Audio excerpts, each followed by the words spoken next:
Hello, everybody. It's Joanna Intarazim here from FierceLoveAndWisdom.com.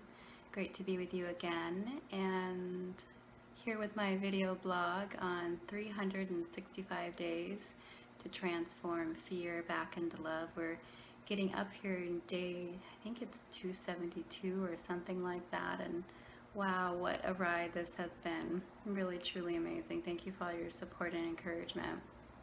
Today, I'd like to address the issue of how to be present when you're afraid that you're not, or afraid that you're not going to be. So, this is something that I see often. I work with a lot of people in my practice, men, women, couples who have relationship issues.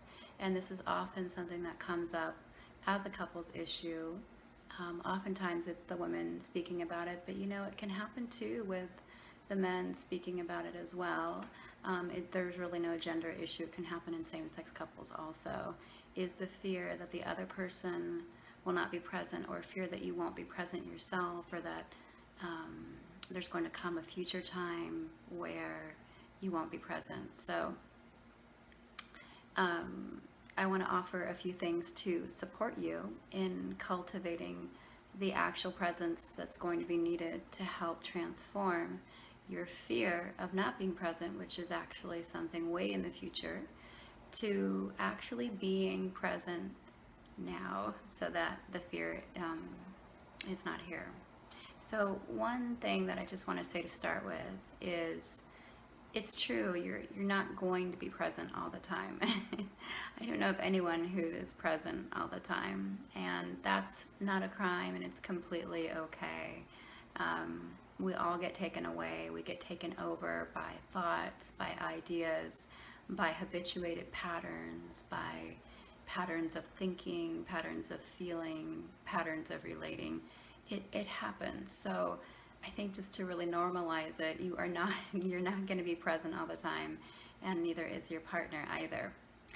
And having said that, given that we are not going to be present all the time, I think it's really valuable. What I really try to do, and what I support my clients in doing, is we have to have a basic attitude of forgiving ourselves for the places and times where we are not present. This cultivates a softness, a compassion, and a sense of understanding. And it's also really important to remember that it's not about being perfect. Nobody is perfect. It's more so about just sticking with the practice of bringing yourself into the present when you leave the present to go into fear, either fear of what happened before or fear of what's going to happen in the future. And I think it's important to cultivate this attitude of practice and kind of thinking of our work, our internal work, our evolutionary work as practice, because it's not about perfection.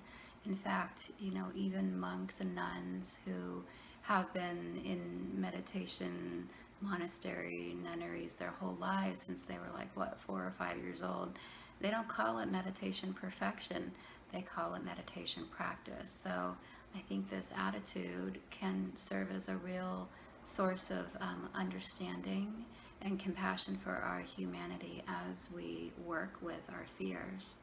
And it's really the quality of this practice that's the most important thing, not how many times you do it, although if you practice more, you have an opportunity to become more skilled at anything, but more so your intention and your heart that you put inside of it is the most important thing.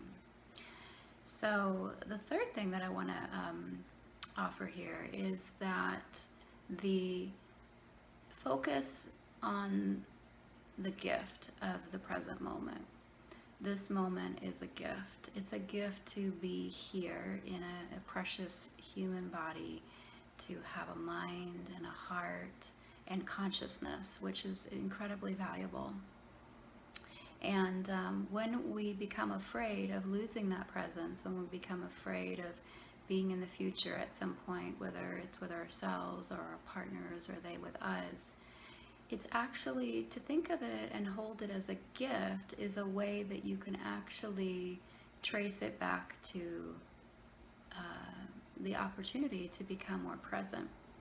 it sounds kind of funny, like how can you look at fear as a gift? But if you look at it that way, it can serve as a reminder to self of like, oh, I lost myself. I'm in the future. I'm in a future fantasy, a future fear, a future projection. And if I hold the attitude of one, if you hold the attitude that it's a gift to remind you to come back to presence, then it can actually really feel and you can experience it as a beautiful gift, which the highest purpose, this is a wonderful way to view it so that you don't get stuck. Um, and in continuing on, part of the forgiveness and the understanding, a way that I like to remind myself of that, which actually my husband taught me, is he likes to say when something doesn't go right the first moment, whether it's something he said or something that didn't come out right, or you were in a habituated pattern, he would stop himself and he'd say, begin again, begin again, begin again. And I love this, number one, because it's so simple. And number two, because it teaches us to simply let go of whatever it was that we were doing and to truly begin again, like right now, and like right now, and like right now, and like a zillion times right now, as we need to in order to become present. This is a beautiful, simple, little practical tool, but it's so profound, and these things don't need to be complicated. You know, reading tons of spiritual books or tons of complicated philosophy or meditation practice. It all boils down to this very simple teaching of finding the best way for you to become truly, truly embodied in your presence in this moment. And when we do lose it, which we will, which you will, which I do, which I will, to simply come back with this simple begin again is so wonderful. So if you find yourself getting lost in habits of thinking about the future or fearing the future, lack of presence, you can simply begin again and start over. And this is wonderful. What we know from interpersonal neuroscience is that what fires together wires together. So if you have a gazillion times or 100 times or 1,000 times or however many times where you say begin again and you bring yourself back to presence, that, my dears, is going to really support you and eventually become a wire of presence that has you start over and be okay with that and be forgiving and be understanding. So let yourself walk away with this today, begin again. And it's just another way of saying to, really put your focus in the here, in the now, not the fear. It's like really affirming the present time, affirming what's here, affirming your desire to be here. You are afraid of being in the future because you don't want to be, you want to be here. So let's put all that valuable attention and presence and consciousness and focus right here on the now where you really, really want to be. And, this brings up like my last point, which is like ultimately, what is it that you want to grow? Do you want to grow your fear or do you want to grow your presence? And I think, the answer, you want to grow your presence. I want to grow my presence more. And so that is where your focus needs to be. That is what's going to help you with the transformation. And I hope that these simple tools today have been helpful for you with that. I'd love to hear how you deal with fear of not being present in the future, or if you've had somebody share that about you in relationship. I would love to hear what really helps you, because I think it would be helpful also to our readers. And I really appreciate your comments and your suggestions. And thank you for letting me share with you. This is wonderful to be together again. Thank you so much.